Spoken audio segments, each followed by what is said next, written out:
असंच असतं ना. आता तुकाराम महाराजांना विचारा, महाराज तुम्ही घरून निघल्यापासून तर पंढरपूर येईपर्यंत तुम्ही कशाच्या फॅसिलिटीचा विचार करता, तुम्ही कशाच्या अनुग्रहाचा विचार करता? तर त्यावेळेस तुकाराम महाराजांचं स्पष्ट मत आहे. तुकाराम महाराज म्हणतात, आम्ही एकदा घरून निघालो की आमच्या जीवनामध्ये फक्त एकच काम असतं, बेटी लागे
भेटी लागे जीवा लागेसे आस.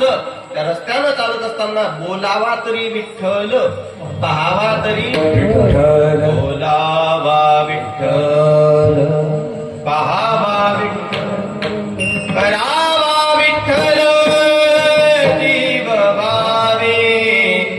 जीव भावे बोलावा विठ्ठल, तीर्थ विठ्ठल, क्षेत्र विठ्ठल, तीर्थ विठ्ठल, क्षेत्र विठ्ठल, देव विठ्ठल, देव पूजा, क्षेत्र विठ्ठल, तीर्थ विठ्ठल. विठ्ठल विठ्ठल विठ्ठल विठ्ठल या नामाची पराकाष्ठा म्हणजे श्रीमंत संत जगद्गुरु तुकाराम. आणि जर असे भक्त भेटत असतील मग श्रीगुरूंना शोधण्याची गरज काय?